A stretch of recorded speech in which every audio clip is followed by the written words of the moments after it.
भगवद गीता मोक्ष संन्यास योग अध्याय 18 श्लोक 49 से 55 और उनकी व्याख्या। श्लोक 49। असक्त बुद्धियः सर्वत्र जितात्मा विक्तस्पृहः नैष्कर्म्य सिद्धि परमा संन्यासेनाधिगच्छति। अनुवाद।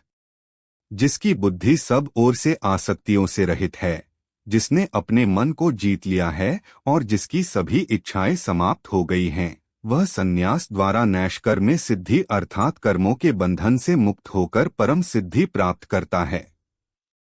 यहाँ भगवान श्री कृष्ण ने बताया कि जब व्यक्ति की बुद्धि आसक्तियों से मुक्त हो जाती है, मन शांत और नियंत्रित हो जाता है और सभी इच्छाएं समाप्त हो जाती हैं, तब संन्यास द्वारा वह कर्म के बंधन से मुक्त होकर परम सिद्धि प्राप्त कर सकता है।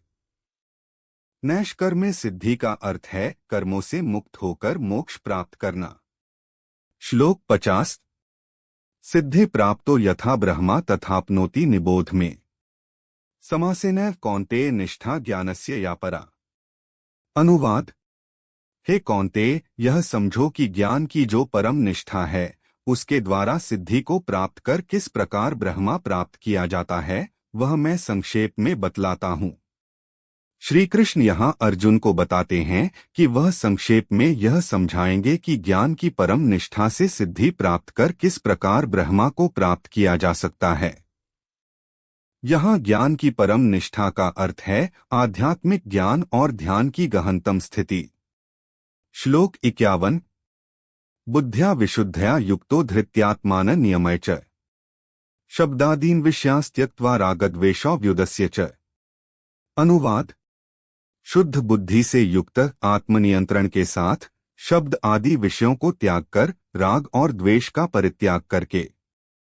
भगवान श्री कृष्ण यहाँ बताते हैं कि व्यक्ति को शुद्ध बुद्धि से युक्त होकर आत्मनियंत्रण के साथ इंद्रियों के विषयों को त्याग कर और रागद्वेष का परित्याग करके जीवन जीना चाहिए। यह मार्ग मोक्ष की ओर ले जाता है। श्लोक 52। विविक्त सेवी लघ्वाशी यत्वाक्कायमानसः ध्यानयोग परो नित्यं वैराग्यं समुपाश्रितः। अनुवाद।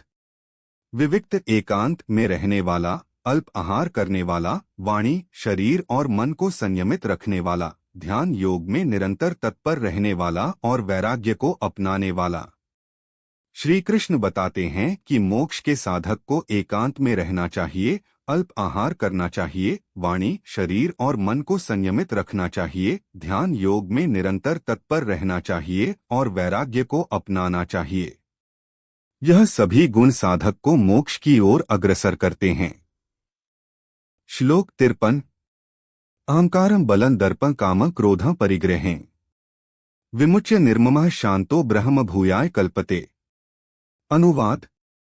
अहंकार, बल, घमंड, काम, क्रोध और संपत्ति के मोह को त्याग कर निर्मम, ममता रहित और शांत व्यक्ति ब्रह्मा प्राप्ति के योग्य बन जाता है।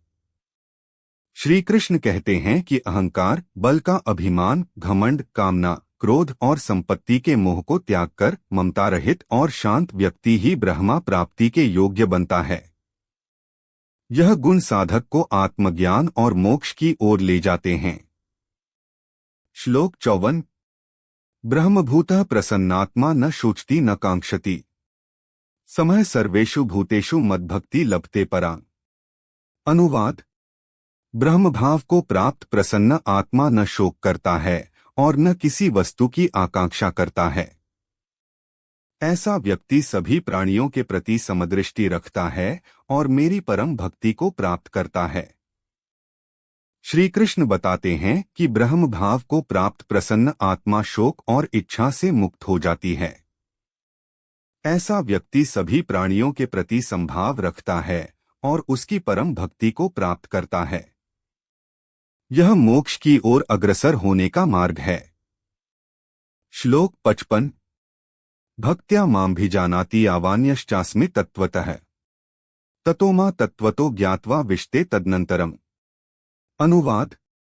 भक्ति द्वारा वह मुझे यथार्थ रूप में जान लेता है कि मैं कौन हूँ और क्या हूँ।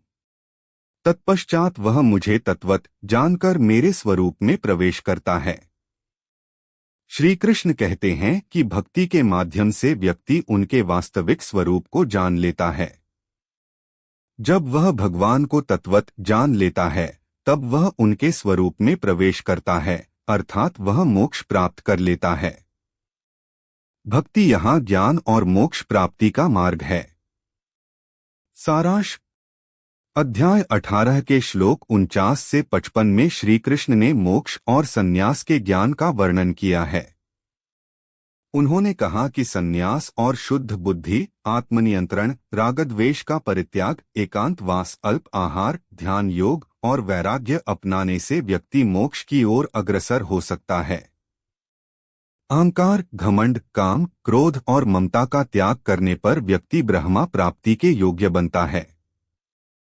ब्रह्म भाव को प्राप्त प्रसन्न आत्मा शोक और इच्छा से मुक्त हो जाती है और सभी प्राणियों के प्रति संभाव रखती है। अंत में भक्ति द्वारा भगवान के वास्तविक स्वरूप को जानकर व्यक्ति मोक्ष प्राप्त करता है।